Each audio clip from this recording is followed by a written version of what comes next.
Hello, everyone, and welcome back to our little corner of the internet, the Out of Spec podcast, where we talk all things electric vehicles, EVs, EV adjacent. My name is Francie, and I am your humble host today, here to showcase another wonderful conversation with an impressive guest, Amy Soderquist, where we'll ask the questions about charging infrastructure that we all have floating around our heads or have had at one point, but maybe don't always have the best answers to.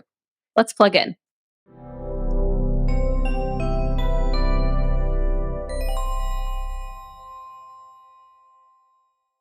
This episode is made possible by the support we get from Fort Collins Kia. If you are in the market for any electric Kia, not only do they never add market adjustments, they will deliver your car to you anywhere in the 48 contiguous states for out-of-spec viewers. More information in the link in the show notes. Amy, you bring a wealth of experience to the table as the Director of Sales for EV Operations and Renewable Energies at Seam Group. You have a notable background as an EA Electrify America alum since its inception in May of 2017. You have a background that spans investment strategy and site acquisition, overseeing sales operations, of course, which in my opinion gives you a great position from which to give us insight into the development and the maintenance of charging infrastructure in the US. So thank you so much for coming on to the podcast today, Amy. Thank you, Francie. Very excited to be here. Same. So how did you get all wrapped up into the EV world? That is a great question. Back in 2013, when I was in grad school, I had the opportunity to pursue an internship with BMW Group in their communications division over in Munich. And my main project that summer was working on speeches for the world premiere event of their first electric car, the BMW i3. As an intern, being able to be in Munich to start with, to work for a summer, and then go to the launch event, the world premiere in Beijing, was really just one of those opportunities that is, kind of one of those pivotal moments in my career and in my life that really got me started in the EV, down the EV path. So fast forward a few years to Electrify America getting stood up, and I jumped at the opportunity to join. And really, the story goes from there, having the chance to do site acquisition as part of their first round of investment, moving into commercial business development as they launched their commercial division, and then, of course, eventually leading me here to run a team focused on design, engineering, and construction of infrastructure in the EV space. Has been really quite rewarding.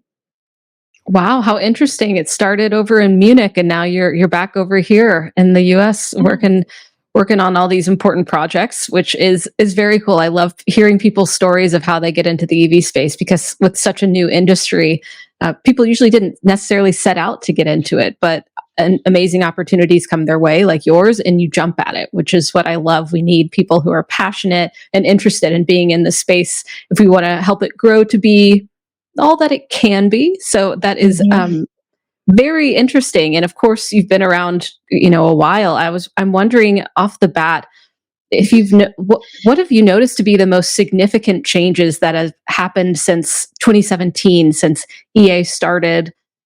Maybe that's just one date I'm choosing, but a lot has happened even in a year in this space. Yeah, I think that's the main thing that I always remind myself and have to remind others within my own company, is just how quickly the EV space moves. Right? We always think of it or joke of it on my team. It's like dog years, right? 1 year in the EV space is like 7 years in other industries, because we're so new. We're still trying things on, still trying things out. I think one of the biggest areas that I would say has changed since I got into the EV space back in 2017 is just the number of players. One of the things, I had the chance to go to EV Charging Summit back in late March. And from 2017, where there were a handful of DC fast charging manufacturers, EA leveraged a handful for their network to start with. And now you couldn't walk down an aisle at that conference without seeing at least 2 or 3 more on every single aisle. And I think that's really remarkable, is just the number of players entering the space. But I think it also means that this is a real inflection point, because not everyone will survive. Yes, that has come up in conversation a lot. Is there's been a lot of, investment into this industry, from actual financial investments to people investing their careers into it and their ideas into it, and the technological advancements. What will happen when, I don't know, things start to settle, when funding goes away, when real business models are able to stand on their own? What are those? I feel like we are still figuring out the business models for EV charging itself. So it's a very fresh place to be in, even though it has advanced so quickly in such a short amount of time, which is something I love about being in the space, is that there is always something new going on and new to figure out and people to talk to about it as well. So again, appreciate you coming on to talk about it, because there are so many questions in this space too, and a lot of frequently asked questions, a lot of FAQs, and especially when it comes to EV charging infrastructure, where we are with it. Does it work? How does it work? Where is it? Why is it there? Et cetera, et cetera. The list goes on. And I want to get some of those answered with you today. And I also want to start with why we think this conversation is important to have as well. And I want you to add your idea here too, because we all have a stake in the game, really. You may as well be informed to a degree about EVs and EV charging. I think no matter who you are, personally, I think we should have kids learn way more about cars and buses and planes in school and trains in general. But I digress. In the realm of EVs, folks just have great questions about how it all works, and everyone deserves some real insight into what's going on behind the scenes, which is, of course, where you come in today, Amy. But do you also kind of echo that significance? What do you find is the importance of having this kind of conversation? Yeah. So that's a great question. Why talk about where EV chargers end up, or why they're there in the first place? Essentially, it's a question that is really important because there's a lot of misconceptions about it.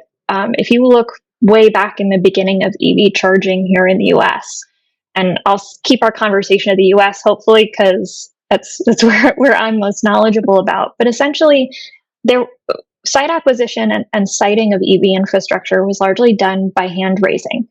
Companies that were first in the industry were going around saying, I've got grant money, I have different sources of funding, and I have to put a charger in. Does anybody have land for that? And folks would say, oh, I've got a couple parking spaces over here in the back of my parking lot, or it's by the loading dock, or who knows what, right? And that's where the first rounds of EV infrastructure were placed. And unfortunately, that's not a great user driver experience. Those aren't areas where I want to be spending 20, 30 minutes trapped, right? If you want to think of it that way, as I'm charging. And so in that situation, that's what people look at. And that's oftentimes what people are predisposed to think about charging stations being, right? Oh, they're in the worst places. Why'd you put it here? Well, in some cases, it's because the infrastructure's been there since the very beginning. And in others, it's because that's where was available from that site host to place it.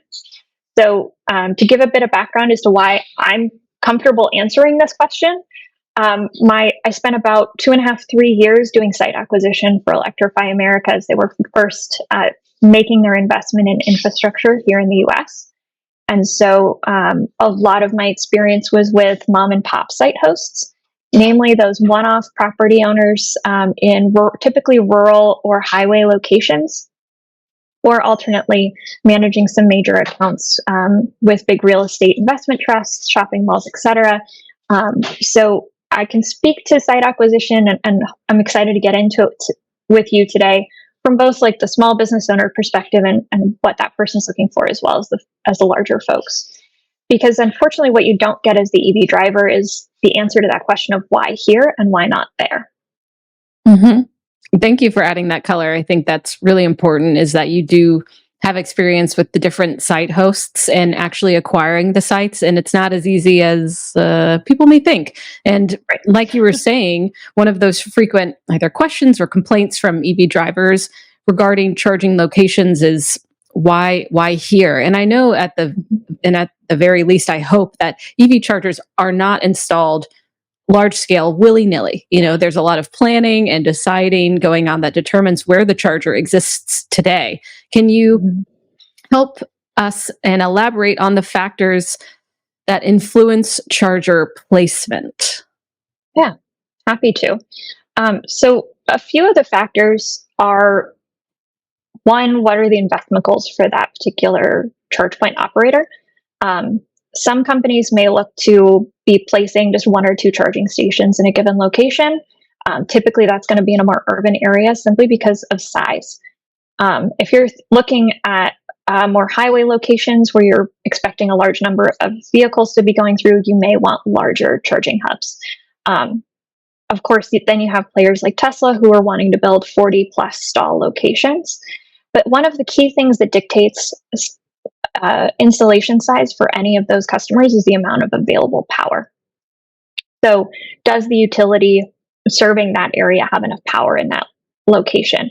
And that can dictate how many chargers go in when for a given site. So drivers, you might see 2 or 3 chargers there for the first couple of years, and then see the site grow in the future as the utility brings on more power. So available power can be one area that dictates size. Another is really use case, as I mentioned, that highway versus urban. And then if the other sort of maybe third leg, I'd call it, is making sure that there are enough chargers on site to serve the needs of the drivers. If one of those chargers is down, is there another one to go to? Because as frustrating as it might be for drivers who look at a site and say none of these are working, et cetera, really the charge point operator always is committed to the idea of wanting to make sure that there's something to get somebody back on the road and not stranding them. So oftentimes that's where redundancy comes into play by having more than one charger at a site. And again, these are way back in the beginning, one charger was okay, right? One charger, wherever you could put it, that was what you were looking for. But as time has continued in this industry here in the US, it's moved from having one charger wherever you can put it to being more purposeful where you can put it, in terms of looking to increase your utilization or set a certain utilization threshold, but then also making sure that they're in places where people actually want to use them.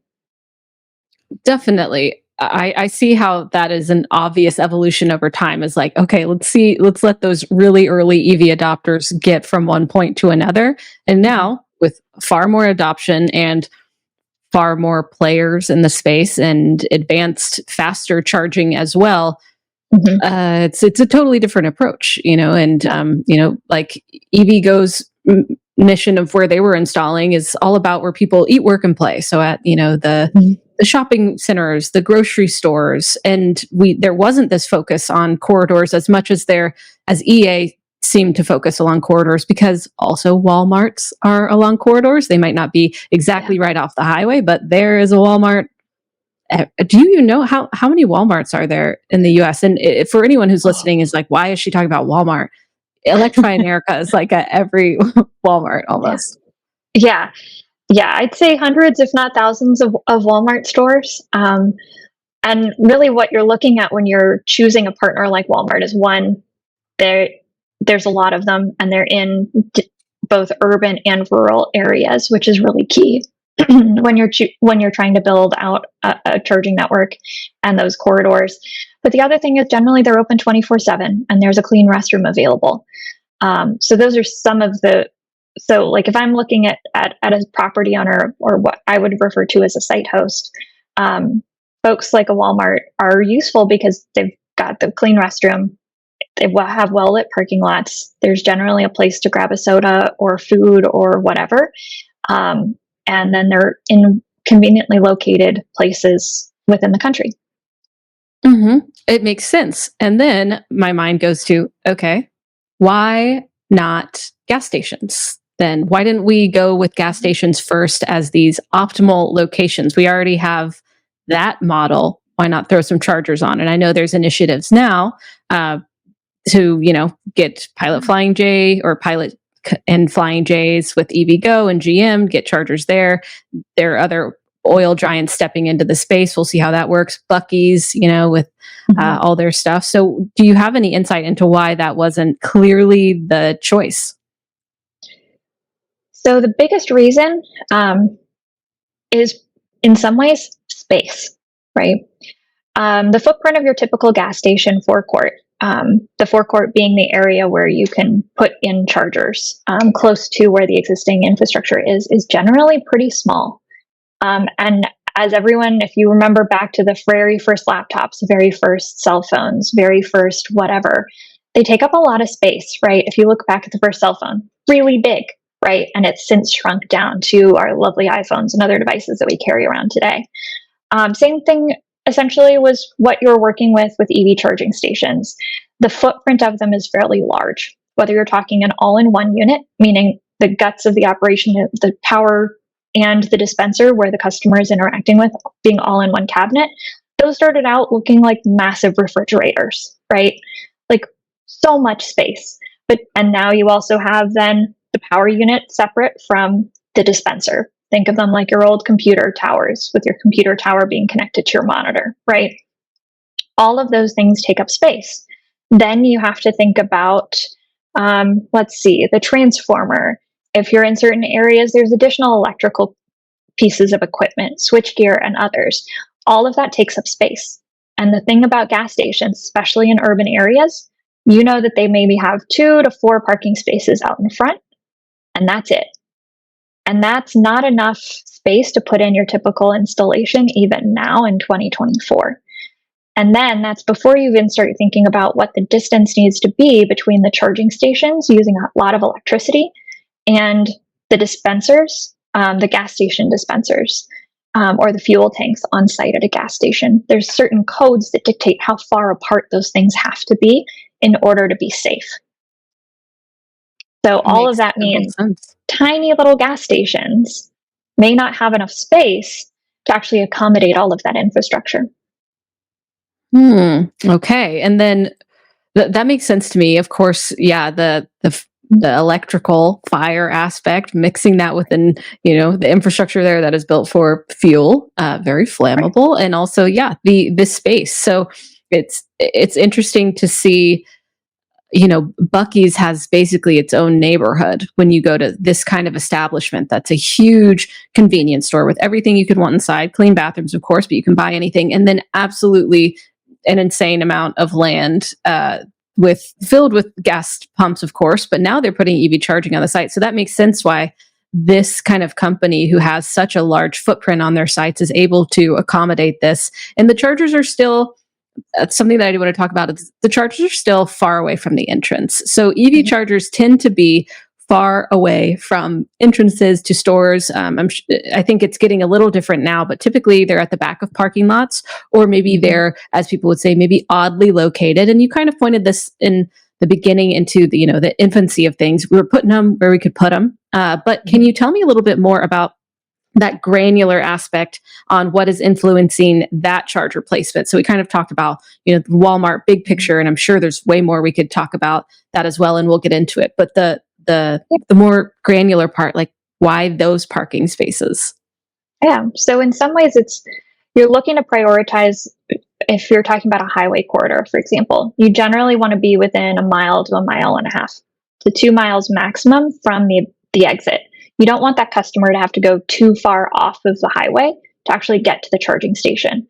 So if you're looking at a really big mall property, for example, it may be that entrance that the chargers are at is the one that keeps it within that 1 mile to 2 mile range of the highway exit, as an example. Additionally, one of the things that you and I don't typically think about as EV drivers is the ways in which a large chunk of land can be divided up based off of parcels. You and I don't see that, but next time you're at a mall, go and take a look and see if you can find any areas where the asphalt might be a different color from one area to the next. Like one, it might look brand new. One, it might look a little bit older. And how big is that area? That very well could be a dividing line between one parcel and control of that parking lot A versus parking lot B at that same mall property. Oftentimes, anchor tenants may, at a mall property, have control over certain portions of the parking lot. So as an EV driver, you and I just think, chargers at the mall, and it's all the way at the back, right? But for me, when I was doing site acquisition, I'm having to work with that owner to understand what portions of that mall parking lot they actually own. Where can they actually give me my 5 to 12 plus parking spaces plus landscaping if I'm lucky, and where can they not? And then the other piece that influences that is the easement. So an easement ends up going between the existing source of power, so transformer. Think about those large green boxes that you oftentimes will see in communities. That's your point of connection. POC is what it ends up being on drawings oftentimes. And then from there, you typically, for a large DC fast charging installation, have to drop a new transformer. That can either be up a pole or on site, again, dropping another one of those green boxes. And an easement has to be signed to cover, essentially handing over the land between those two green boxes, those two transformers, to the local utility. So then you have the property owner saying, do I have the right to hand over that land to the utility? Yes or no? And that can then, if you have to cross somebody else's land, I once spent over a year waiting for an easement to be signed by a third party, which meant that I had a site license signed. And then it took 12 months just to get this third party to sign over this tiny little corner of their parcel. Oh my gosh. Yeah, the waiting process I've heard again and again in getting sites up can vary widely depending on who you're working with or which hiccup you run into along the way. So, I mean, that's interesting because there have been sites that I know folks are like, there's been a site, it looks totally built, like in my neighborhood or in my community, and I don't know why it's not up and running and I don't have an answer. Would it be something like that where someone's waiting on some sort of either signature or go ahead from one stakeholder in this whole mix to go live? Yeah, definitely. I had a site in, I'll just say the West Coast someplace, and it was fully built and it looked ready to go. And I'm sure the drivers were like, I'm so excited to be able to use this charging station in my neighborhood. But it took the local utility a year to drop the transformer, meaning a year to actually bring power to the site after it had opened or after we had gotten done building it. A year. So that site, to the average driver, looked totally open and operational and ready to go. And it sat there for a year. And literally not a thing that I or my team or my utility team could do, and nothing. Just sat there. And that was incredibly frustrating because it's not a great PR thing from the property owner's perspective, right? They're getting complaints, why isn't this thing working? And then from the charging network, they're also frustrated because there's this thing out there and it's not working and customers think it's broken. But it's not. It just doesn't have power. I would imagine that is frustrating on a lot of ends, even if you understand what the problem is. So how do teams, from your experience, usually navigate that? I mean, are you just left to just sit for a year? Is there something that we can change? Can you also maybe illuminate me on more of what the issue is? Why would anything take a year? Yeah. Utilities aren't designed to move quickly. They have to be really careful with the investment that they're making because essentially the investments that they're making are based off of the dollars and cents that you and I pay to get electricity. The industry term is ratepayer dollars. And so they have to be very careful with how they make those investments. And so as a result, their entire system is designed to move slowly, which for those of us wanting to get EV charging stations in the ground can be really frustrating because we want to move quickly. We want to, we're all having to hit KPIs. We've made commitments around how many chargers we want to get in the ground to the public. We, where I'm at Steam Group, we're a design build company. We design, engineer, and construct EV charging stations for our customers. And we also want to make sure that we're helping our customers to hit KPIs, but we also get held up by utilities. So part of it is they're designed that way. One of the other reasons is oftentimes with all of the demands on a utility for where power needs to go, they don't have enough power in that area. So the local substation in that neighborhood may not have enough power to be able to give power to that site. And that's where that phrase I said earlier, phasing, essentially, can I put in 2 chargers here now? Maybe 2 chargers, and I'll derate them from 150 or 180 to 50 kilowatts. And then in a couple of years, add in more chargers and bump all of them up to the 180, if that's possible. So there's different ways that you can work with the utility to do that as well. One of the other key things that really helps anyone trying to put an EV charging infrastructure is understanding where the utility actually has power and focusing their investment and time on those areas. Right. If I can figure out from a site acquisition perspective where there's power already, that's really important for me, because that's where I want to spend my time. Because I don't want to waste my time trying to secure land in an area that doesn't actually have sufficient power, or where it's going to take me a really long time. Then there's other things like on-site battery storage, or BESS systems, battery energy storage system. I think battery energy, anyway, but essentially a BESS system, which you can put on site, which can help you essentially offset some of your demand charges, or again, help to make sure that you're able to offer as fast of charging as you possibly can to your customers. But yeah, hopefully that gives you some tidbits to work with. Oh yeah, definitely. Okay, so I had like a couple questions, or one question that came from that is, you highlighted this point of, if I know where the power is, I should focus my time there. As a site host, I might know how much power I have access to and might be able to look into opportunity. But on the other side of things, if I'm installing the charging infrastructure, how could I know where the power is? Is there like a key? Does every city have a map? How easy is it to get that information? It really depends on where you're at in the country. In some areas, it may be quite easy. In others, it may be really challenging. Again, I mentioned this aspect of utilities move really slowly, right? And they're designed to do so to be careful with their investments. That means that sometimes their stuff doesn't get updated. So you might be looking at a map that says, hey, there's power here, but actually that map is 6 months old. And as you and I know in the EV space, 6 months is, again, dog years here, folks. And so in that case, the maps either don't exist, or the maps are out of date, or they might be up to date, but they show you that really there's not any good locations that fit your set of qualifications that would actually have power. Okay, interesting. And this also makes me think of, okay, you're on a team, you're trying to acquire sites, you're trying to put in charging infrastructure. You have this perfect location because it would be utilized. A lot of people go here, it's along a great route, and you look, but there's not enough power. Do you say, okay, well, I guess we're just not going to put a site in this area? Or do you take the second best option? And is that why sometimes folks are like, well, why didn't they just put it in over there? Why is it a couple miles away or in the back of this parking lot instead of over here, etc.? Yeah. I have had that happen more times in my career than I would want.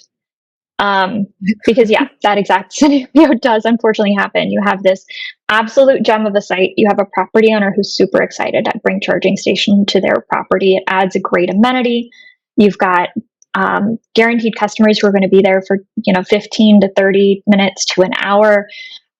They've got a restroom that they're willing to have open to everyone. All of these things, and you go to the utility and they tell you it's going to be 2 years to bring power to this site, and your heart crumbles because you fought for months to get this site done, and all of a sudden you can't. And oftentimes that can happen. It's part of why you are always evaluating a lot of sites at any given moment. So what are some of the things you might be able to do? Maybe you wait that site out and hope that power can be brought to that location. But as we all know, infrastructure is expensive. Building things is expensive. So sometimes the juice isn't worth the squeeze, right? It's going to take too long, or it's going to be too expensive to upgrade the utility there. So that's a scenario where, you do look for the next best option. You look for something down the street. You look for something maybe a couple exits down the highway, something like that. And sometimes you do end up at a less than optimal location, because you wanted to be able to maintain the ability to get someone from point A to point B. And one of the other reasons why, and I know that this is something that drivers oftentimes will get really frustrated with, there's like, oh my goodness, there's this really awesome property right here on the corner in, I don't know, I'm just going to call out San Jose, right? As a driver, and especially an EV driver who's probably really tech savvy and aware of how many charging networks are out there and what their maps look like, think about how many times that absolutely perfect property on the corner of a major intersection in San Jose has been hit up by EV charging networks wanting to put chargers in their parking lot. Yeah. We all get annoyed by like a couple people knocking on our door, trying to sell you something. Imagine how many times that perfect property owner has been hit up by an EV charging station operator, charge point operator, with some kind of pitch at a certain point. And like, if they didn't take the first 5, the next 50 aren't going to work. And so just keep in mind those poor property owners, as much as you and I might love that little coffee shop on the corner, and I'm not calling anybody out here, I'm just giving an example,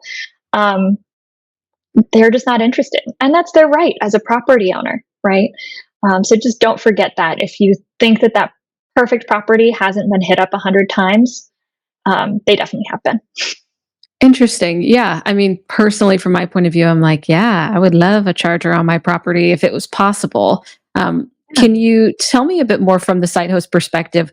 What are they weighing value against risk, or do most even consider the risk? Do they think of it as a risk, or is it more like this is a great amenity? What's their perspective?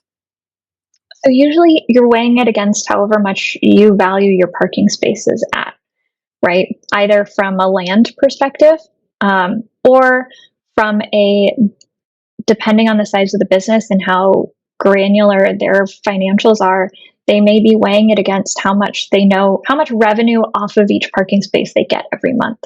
And is that worth as much to them as giving up those parking spaces entirely? Some companies, some charge point operators may offer rent for those parking spaces. Others may not, and may do revenue sharing. Some may do a combination of all of those things.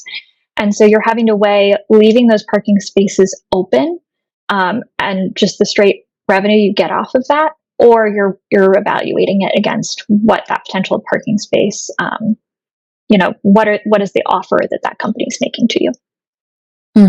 So bring in a little bit of your own idea of the value of that parking space. I don't know how easy that is to really add up to.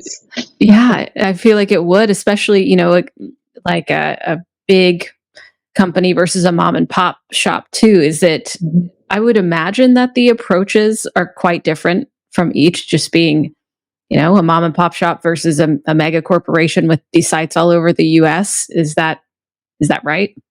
Yeah, I would definitely say that it is. The other thing too is, you asked a bit earlier, like, why are the parking spaces all the way in the back for some property owners, right? It may be, again, do you have control over those parking spaces? Some mom and pop shops don't actually control all the parking spaces that you see out in front of their properties. Same thing with big, larger retailers. They similarly may not control all the spaces. Or especially on the larger corporations, less so on the mom and pops, but on those larger corporations, those property owners, shopping centers, retailers, etc., they may actually have really specific guidelines for where they want their customers, how far they want their customers to be traveling. So they're putting EV charging in maybe slightly less desirable locations, or there's other requirements about why the EV chargers have to go there that may be out of the property owner's control entirely. Within the state of California, for example, you have to have an ADA path of travel. So Americans with Disabilities Act, we're all familiar with those parking spaces being fairly close to the store. They have to have a path of travel from the parking spaces to the nearest amenity, or to the nearest, that could be the store, that could be, unfortunately in certain cases, that could be just the nearest sidewalk to nowhere. right? It really depends on the jurisdiction and how that local community chooses to apply those regulations. And so in some cases, you end up in kind of a funky spot on the property because that's the nearest area where you can create that path of travel, and also make sure that the ground in that parking space is level. So for an ADA parking space, the ground has to be less than a 2% grade, meaning essentially someone, and I've certainly had members of my own family who are in wheelchairs, and you want to make sure they're not going to, that they're going to be able to maneuver themselves around the vehicle safely. And so that's where that 2% grade comes into play, as does the path of travel. So especially if you're in California, now increasingly Texas, take a look at the ADA space the next time you go to an EV charging site, and you'll be able to see those details, that grade, the path of travel, etc.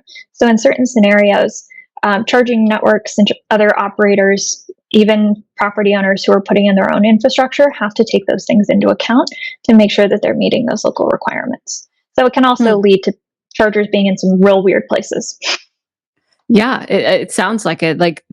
There might be, you could put it in this space, but then you have to consider ADA, or you have to consider this or that. There's so many considerations. And I've been, I'll bring up Buc-ee's again, because I was at the one outside of Birmingham, Alabama, and all the way at the farthest that you can get from the entrance is the EV chargers, where we were charging the VinFast, and there was an ADA walkway all the way up to the front of the building, and we talk about equity with EV charging in a lot of different ways. Mm-hmm. Everyone with an EV should be able to charge efficiently. We're trying to get more standardized so that just because you have the more expensive EV doesn't mean necessarily that you have more access to charging, stuff like that.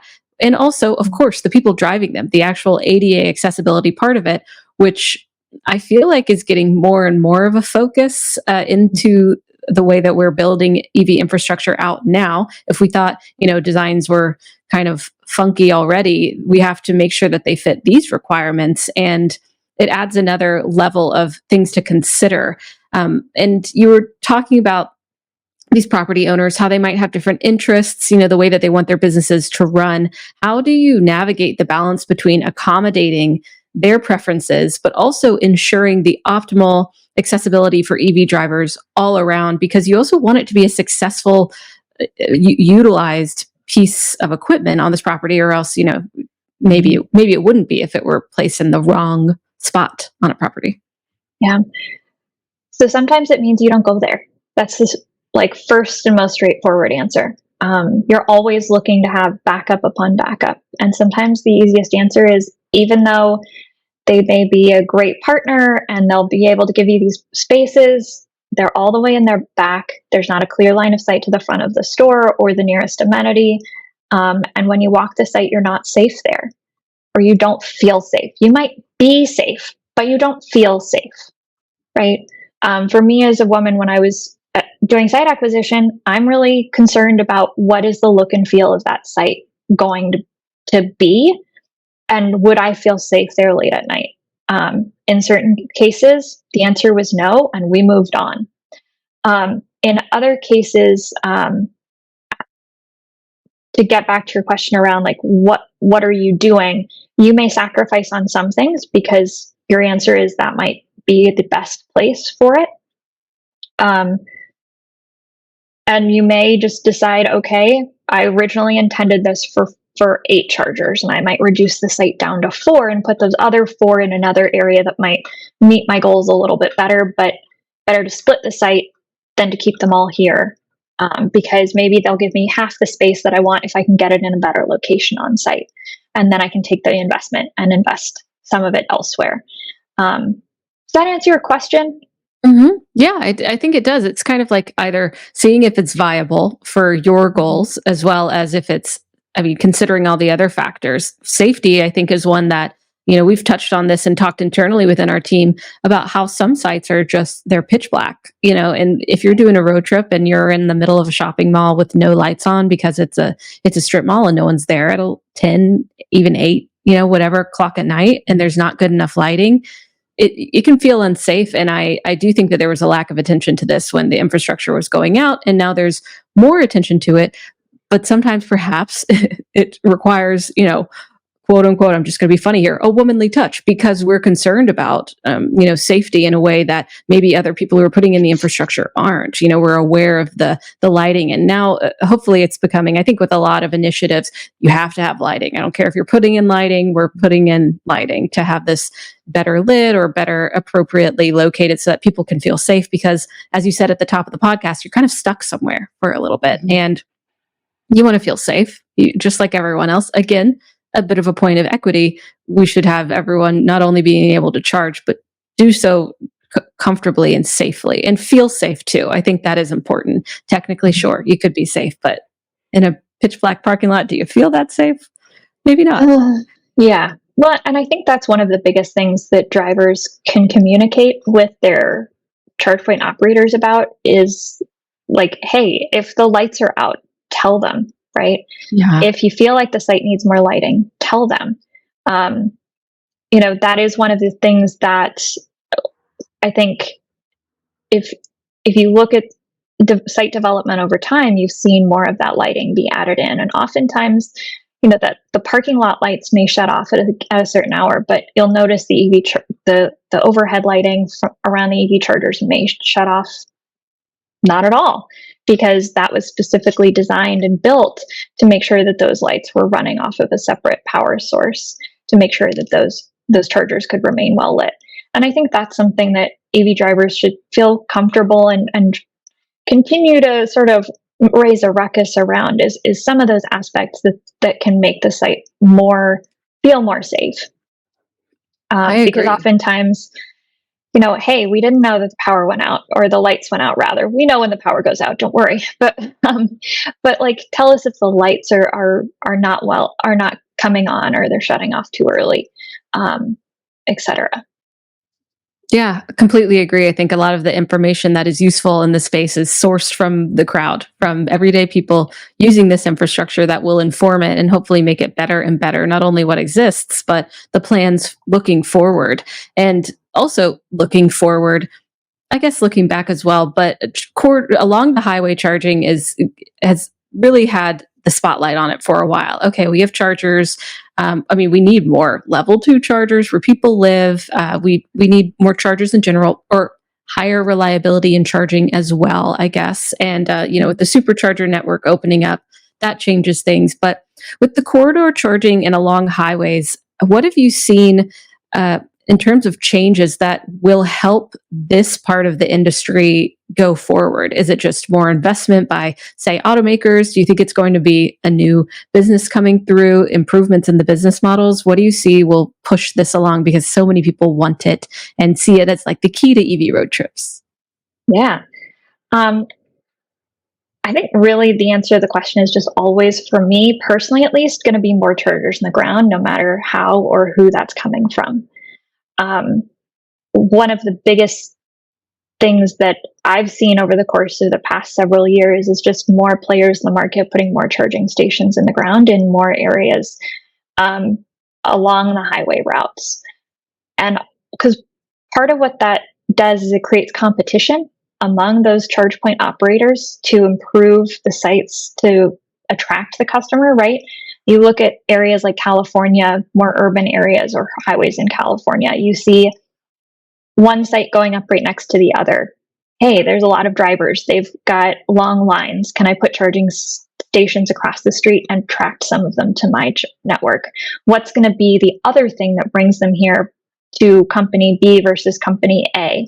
Maybe it's because I've got a lounge. Maybe it's because I've got a better lit parking spot. Maybe it's because I have really awesome vending machines. I don't know, I'm making it up here. But like, the point at which you have those two companies competing, or more than two companies honestly competing, that's going to make all of them better. So I think the pace that excites me the most about where we're at is, among all of the grant and government funding, as well as the private investment in these spaces, whether it's coming from the automakers or other groups, private equity companies, etc., all of them are investing in this space, which essentially, at the end of the day, rising tide floats all boats. The more there are, the more EV drivers will see that they're there and that they're available for use, and also giving you choice. Hey, if this one's only giving you 50 kilowatts, but you've got a vehicle that goes all the way up to 150, and that one over there does 150, I'm going to go over there because I'm going to move along on my road trip faster. So that's one of the things that I'm excited about, is just more players in the market, meaning more competition, which means that the best will stick around, but it also gives the better experience for the drivers. I agree. I think the competition, I mean, whether it's on the EV, the actual car side of things, the battery technology, the charging infrastructure, more competition will improve things. We've seen it within, China and more of an insular EV market, but the competition that they have there is astounding. And so it really drives that arms race. Maybe I won't say that, but the improvement of EVs and EV charging infrastructure to really get it as good as it can possibly be, which I think is a bit more either accelerated over there, or I'm not really sure, but compared to the rest of the world, I think, we could use a bit more spurring along maybe. But it also makes me think of the EV charging business model, selling energy. And a lot of folks have, had the question of, how is this business model going to work? It's a tough one. Can you give any insight there into what you think about this business model of selling energy, and how is it going to become a sustainable business model, or is it already? I mean, you can tell me I'm wrong, but it's a tough one at the very least. Yeah. The models for actually making money with EV charging are still really in their nascent stages. There's a lot of different models out there, and so many at this point aren't truly making money. So I think it's one of those things that's definitely going to need more time to fully develop. And also, I'd say it's open season as to whether the models that even exist today are going to be those that end up being successful in the long run. One of the biggest challenges to, at least in my opinion, around one of the biggest challenges to being profitable in the EV charging space, whether you're somebody who, offers charging stations for at your multifamily dwelling, right? If you're a property owner, or somebody operating charging stations for a network, or you're operating them for fleet customers and you've got vehicles you need to get out for deliveries that morning. One of the biggest challenges to that being profitable, or your total cost of ownership, is really the demand charges. So essentially, it's a fee that utilities can leverage based off of the amount of power, the maximum power that you might hit during a given billing cycle. Whole lot more details. Definitely go get a utility expert to answer this for you, as I'm sure many are cringing listening to me explain any of this. But essentially what it means is it can raise the cost per kilowatt on your power bill up exponentially for that charging session. So if you have one vehicle come through, a Porsche Taycan at 350, or one of Lucid Air, whatever their current top speed is, that driver can suck so much power so quickly if you have one of those high powered charging stations at your site, that basically your utility bill ends up totally out of whack for the entire month, if not the following 12 months, just because that one driver came and charged for 30 minutes at top speed. As somebody who may want to install charging stations at a property, and I'm going to be paying that bill and paying for the infrastructure myself, like if I was that business owner, I'd be afraid of that, because that could totally screw up my utility bill for the next 12 months and take all the profitability from my business model entirely out of the picture. Of course. So get somebody to talk to you about demand charges, because they're one of the biggest issues that charge point operators face, whether you're operating public charging stations or for fleet customers, because it means essentially your total cost of ownership and your electricity the costs around that can be so incredibly high, and just take all the profitability out of the project. And it's something that utilities have the ability to control and set. And I know that there's been work, because it differs state to state, and even more on a granular level, right? It can differ very dramatically, even from one side of the street to the other. Is that right? Yeah, it definitely can. And so depending on where you sit within a utility territory, whether it's utility A versus utility B, if you're looking at a map, utility A may have really, really high demand charges and utility B might not. So I want to look for sites that are in utility B's territory, because it means then that instead of paying a demand charge of $30 a kilowatt, I'm only going to be paying 3, right? And that's vastly different and vastly different impacts, especially if I have a site with high utilization.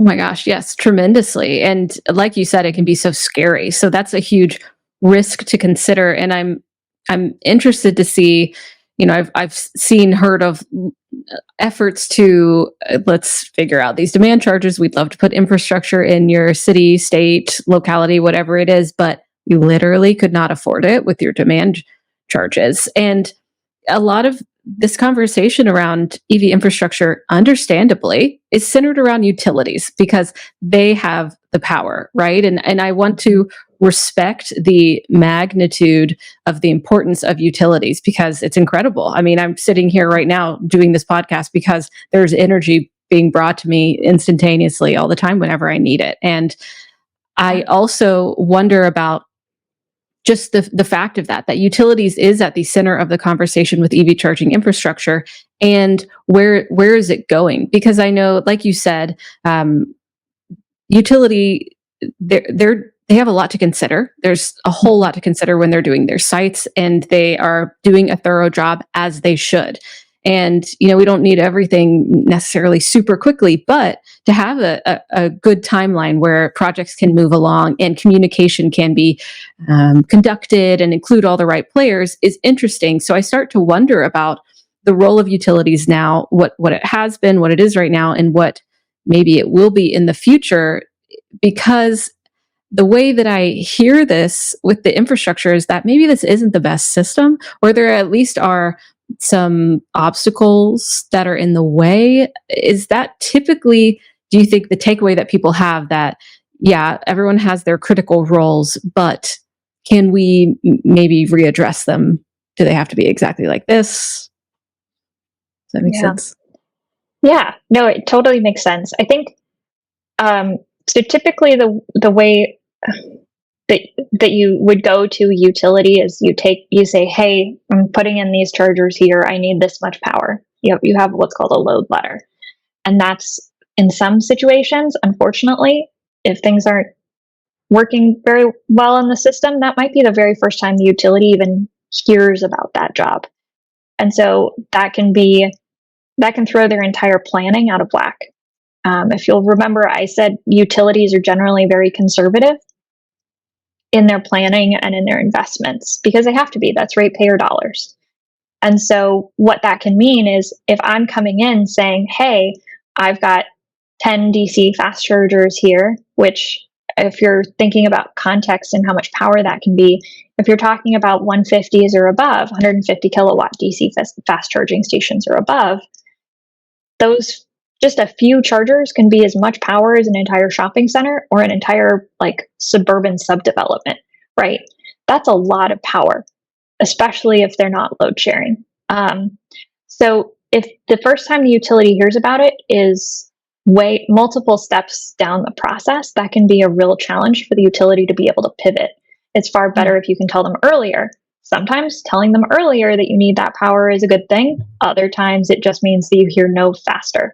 So there's a lot of coordination and development that still has to be done in order to improve that process. And that coordination typically involves the utilities. It involves charge point operators or fleet operators who are really interested in putting in significant infrastructure, or really any infrastructure in those areas.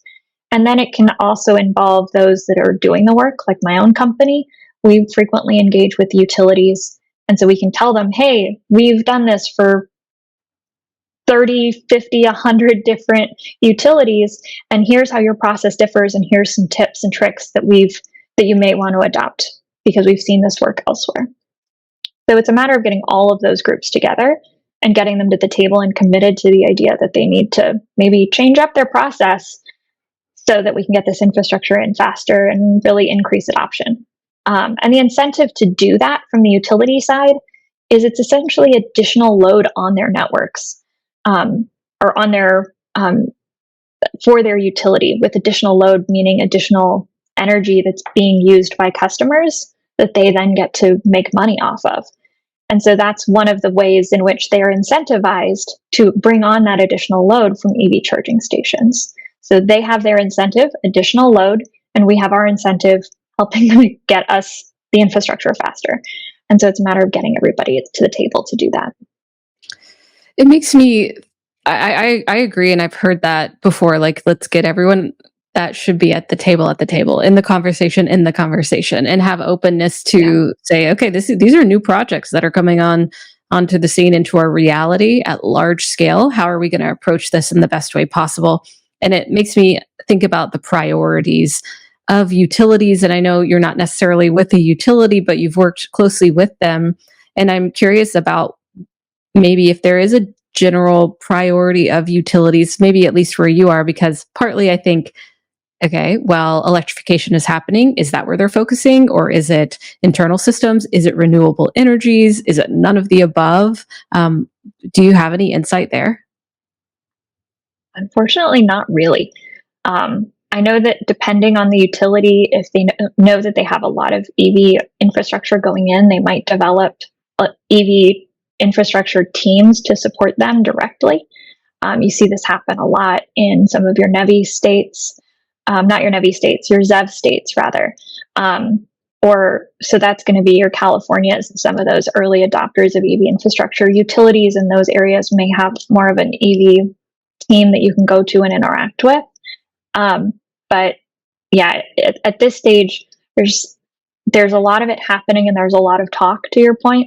But oftentimes, an EV infrastructure project may play second fiddle to, a data center that needs to be put in or something like that. So it really depends.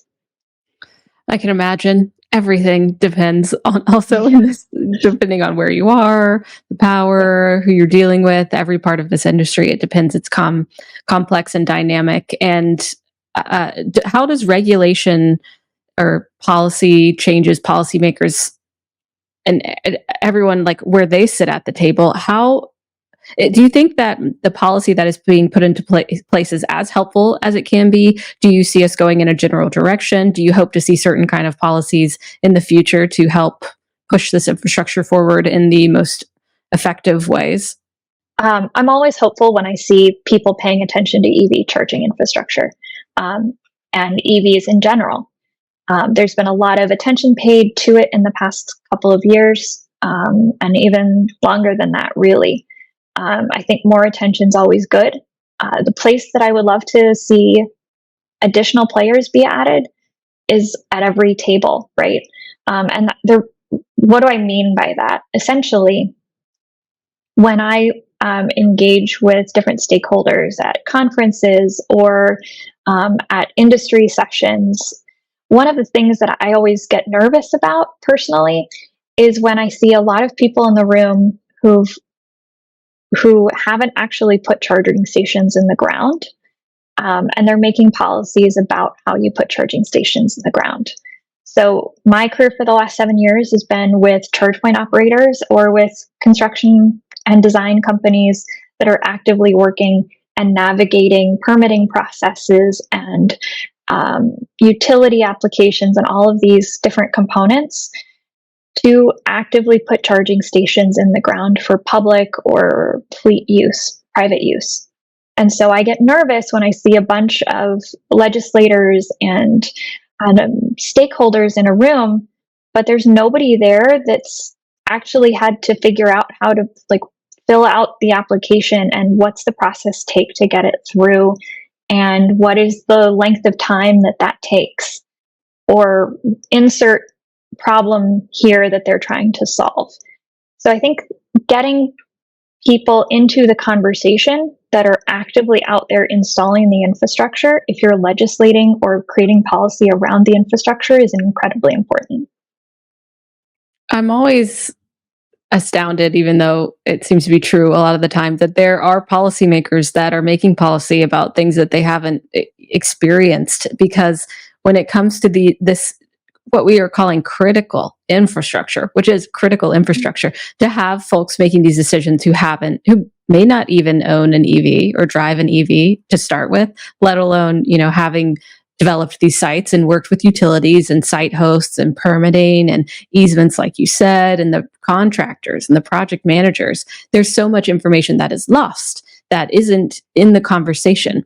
So, and we use this metaphor, like bring them to the table. Is it conferences? Is it networking? Is it how do we really make an impact here to make sure that the policy is including the right perspectives? In my experience, it's a lot of for attending conferences and engaging in side conversations at those conferences. It's striking up a conversation with someone and networking, or it's being invited to, or it's consciously making sure that when you are having a session, you're inviting lots of different players to that conversation and to that session. Those have been some of the ways where I've been able to have those conversations, as those networking opportunities, speaking on panels, or just walking up to somebody after a panel and saying, "Hey, I had a couple of questions about XYZ that you spoke about from you're writing this paper. Have you thought about talking to this other person that I know that has a lot of experience in doing the thing that you're looking at from an academic perspective?" So mostly it's just keep talking to people and making sure you've got a mix of people in the room, which is, I think, generally a good way that we solve a lot of problems anyway, whether it's in the EV space or not. Certainly. Yeah. Diverse, dynamic teams with different backgrounds and different perspectives, I think leads to a lot of solutions and really creative problem solving that we need, especially when we're doing something for the first time and only have a few case studies to really work off of. So I do think that's a good point. And that's what I hope to do on this podcast too, is like connect the dots between conversations, between ideas, and of course, between people. There's a beautiful web that we're building, and just making sure that we're connecting all the different parts is really important. And I do think that, I'm trying to think of like another channel for change, but it does seem to be this exchange of ideas. I'm not writing the policy, right? But making sure that we're getting the facts out there and the experiences out there. So I appreciate that. And your perspective here. I think you've brought a lot of very interesting perspective to the conversation today too, in answering these behind the scene questions, because a lot of the EV space is behind the scenes, or it's not necessarily not transparent, but it's the nitty gritty details of how we're getting this infrastructure up that luckily we have a whole community of people, everyone listening to this podcast too, that really care about how it's happening and want to learn about it and want to host conversation themselves. So to see steps that can be taken to streamline the process of whether it's accessing power from utilities or just mitigating the challenges of getting a mom and pop site up, or addressing demand charges so that we don't have to charge people out the wazoo for energy. It's going to be really interesting, especially with the transition to a more renewable energy portfolio, different energy sources, and how utilities will evolve over time. So I know there's a lot of things that excite me. I know you mentioned something earlier about what excites you in this space, but what really keeps you going? What motivates you? What are you excited for? Is there anything specific looking forward and working in this space that, I don't know, really lights you up? Oh, lots of things. But I think a couple of the things that really get me excited about this space are one, I see more and more women getting into the EV charging industry. I am frequently amazed by the opportunities to meet people like yourself and others in this space, other women in this space, because it can be such a male dominated environment. So whether that's because you've got a lot of people who are coming into it from the car side and there's just a lot of gearheads and car guys, or whether it's people on the construction side where I spend a lot of time, it's also, again, male dominated. But I think it's so exciting to see more different people, that diversity of people within the space. That's one place that gets me really excited, is just every time I go to a conference, every year I go to ACT Expo, there's more interesting and different people there. It's not just, copy paste across the expo floor, right? That's something that excites me about the space. And then also just the fact that there is this renewable and sustainability aspect to the industry, and the more that we see electrification happen, the greater impact we're having on the environment, on the streets and our communities, in making them quieter, making them less polluted, all of these different aspects. And I think as the technology continues to develop and improve, the impact and get adopted, the more exciting it's going to be. Completely agree. And thank you I'm so glad I could meet you too. And I love meeting other women in the space. And I hope to continue not only meeting people and seeing what amazing work is being done out there, but hosting conversations with all the amazing minds that are out there working and who are passionate about it and excited about this field. Because at the very least, if you're in this field or you're interested in it because you like cars, or maybe you don't really care about renewable energies, these are amazingly interesting challenges that we're trying to solve. I mean, you can think about it as like you're trying to build something that works you might have a personal values mission linked to it, but either way, it's like solving a problem. And I think that is so satisfying. There are so many great minds and technologies and opportunities to work together and create these amazing solutions that if your motivation is different, okay, cool. But we can all find something that interests us in this space personally. So yeah, I want to thank you again so much for coming onto the podcast. And I hope to see you at ACT. I do believe that I'm going. And yeah, I really enjoyed our conversation. I think you have a really interesting background, like I've said before, to answer these questions and provide a bit more insight into how things have developed along the way, because it's changed so quickly, and knowing how it all works and seeing where we see the opportunities for change to create better systems is really important too. So thank you so much, Amy, for your time and your energy today. Most welcome. Happy to be here. Great. And audience, I hope you enjoyed this conversation as well. I'm sure you have questions. If you also are thinking, hey, Francie and Amy's conversation reminded me of this interesting person, throw their name in the comments. I would love to seek them out, but let us know what points were most interesting to you. If you have any questions or comments, would love to continue with this conversation in the future, and hopefully have you on again, Amy, to talk about who knows what. You have so much under your belt, so I'd love to connect again soon. Definitely. Great. Everyone have a wonderful rest of your day. Thank you for plugging in with us for another episode of the Out of Spec podcast. We'll see you next time. Bye-bye.